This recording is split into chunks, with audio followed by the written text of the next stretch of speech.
Hello everyone, I'm Talisman Skulls, Arthur Warlock, founder of Sidutru, and I'm just pretty much answering questions as they come in.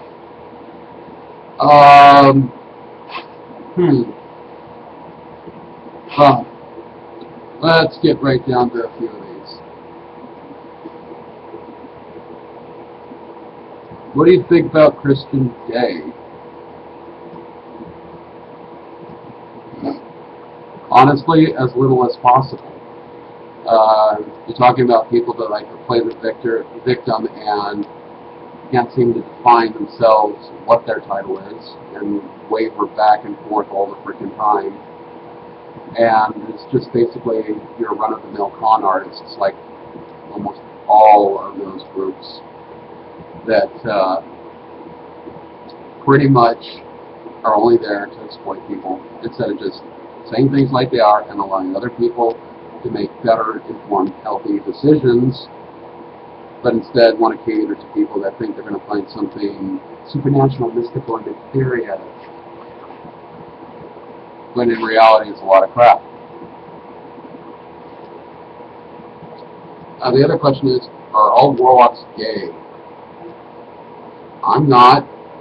In fact, most ones that I know of are not.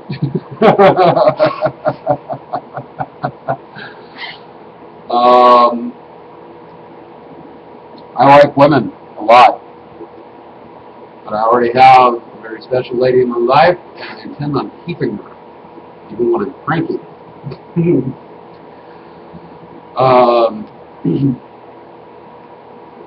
I'm over a year now, so pretty good.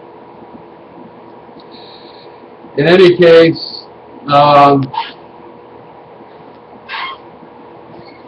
people who think a sexual orientation is some kind of prerequisite for anything, forget them.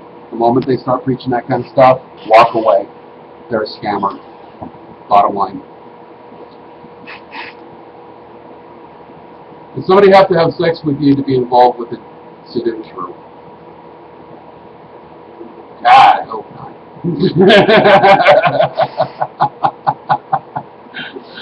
You know, there's some people who like big guys and some people who don't, but hey,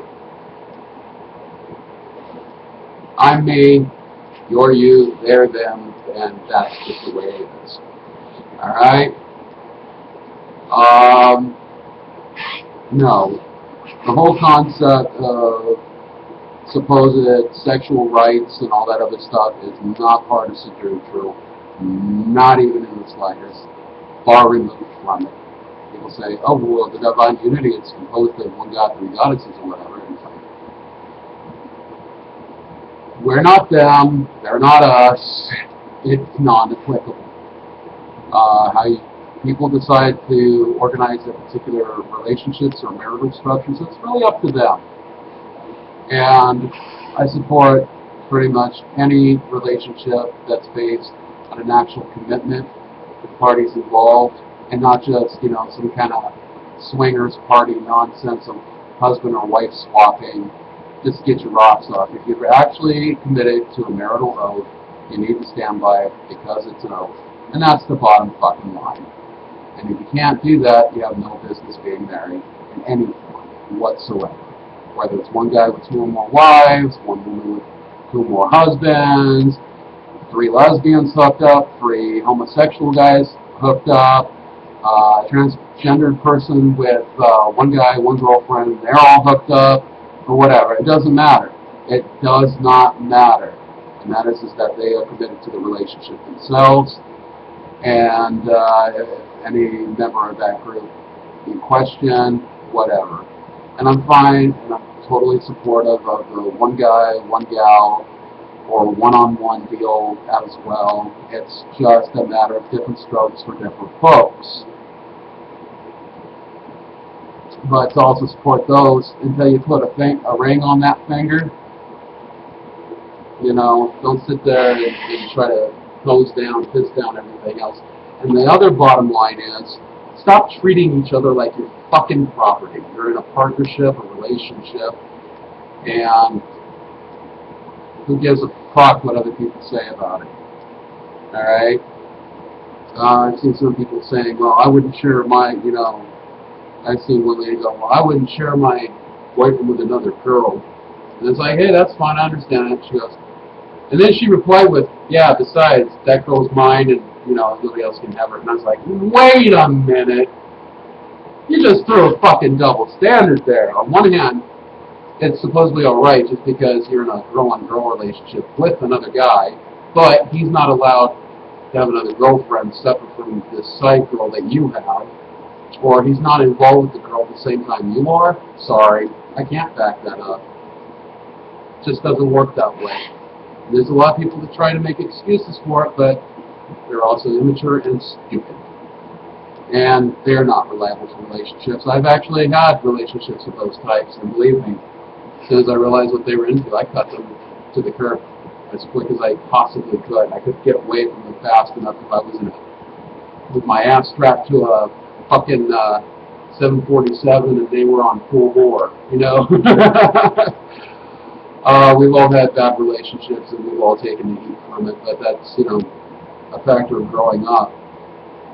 The other thing is, don't bring your baggage from past relationships if you can avoid it. There's some things you can't, depending on the circumstances.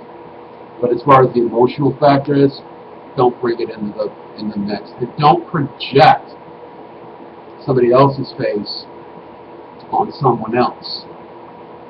And I haven't done that, but I've had a lot of girlfriends in the past that have.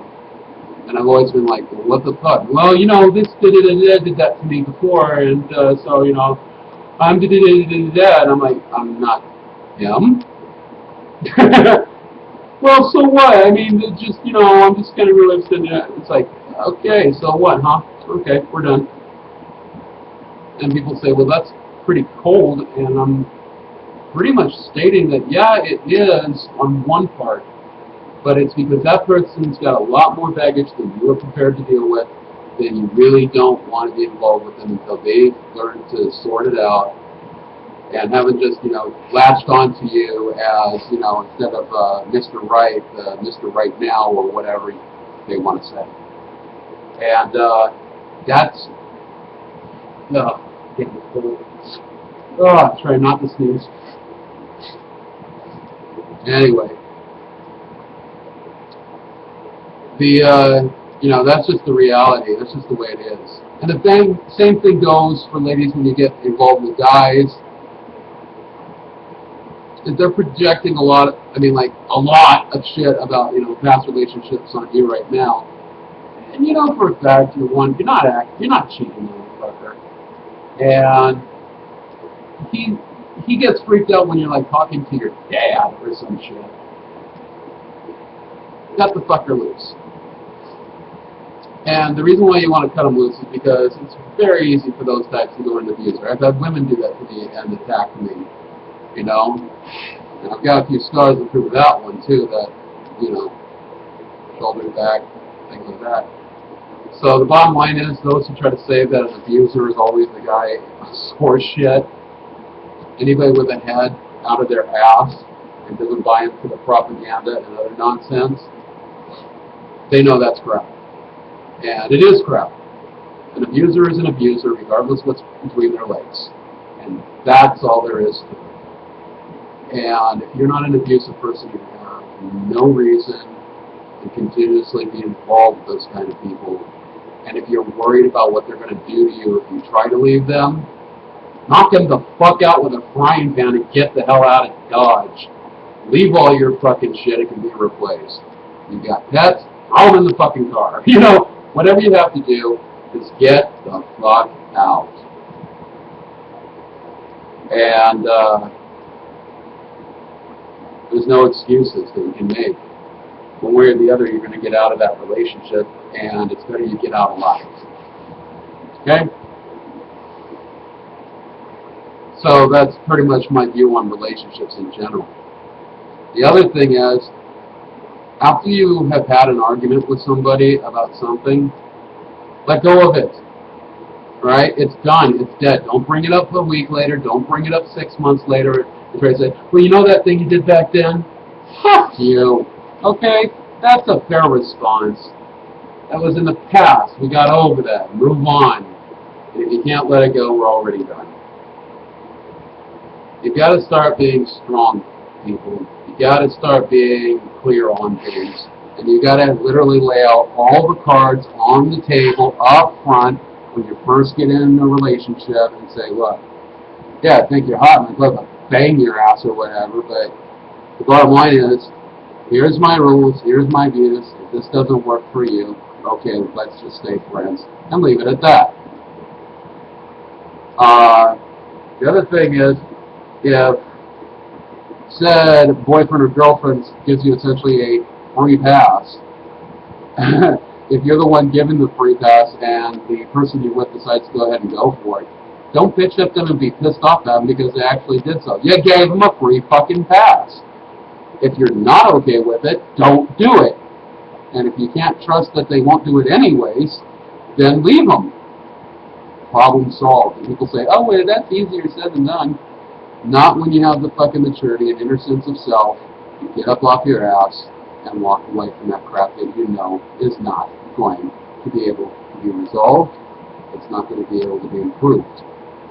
I myself, I sleep a lot, for one, and that frustrates my girlfriend. Just because, where she's at right now and where I am right now, the time zones are totally different. So by the time I fall asleep, she's waking up, and she hardly sleeps at all. Yeah, it's part of one of the quirks that I love, but hey, whatever.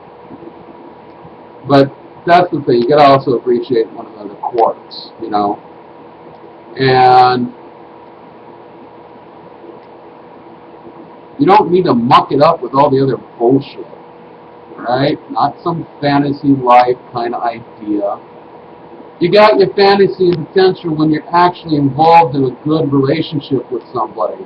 And if you throw that shit away, well, you really have only yourself to blame.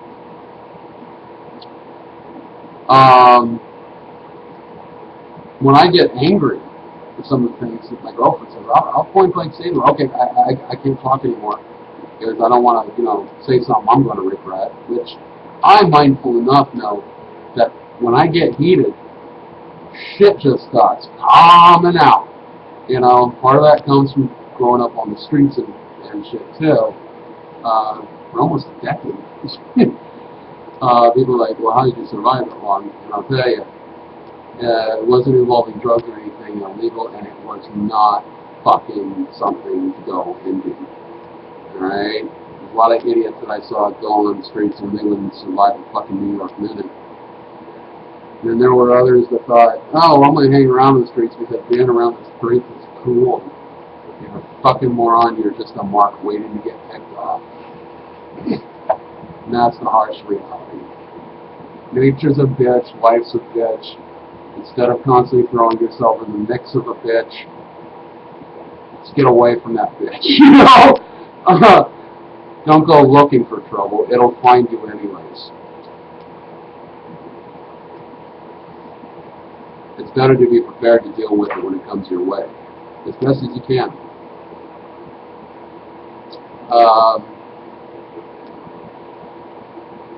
So, yeah, I don't really know more than what anybody wants to say, but I say some nasty things like I've seen people out there say to people like, well, I hope you fucking get raped and die for my kids or whatever shit.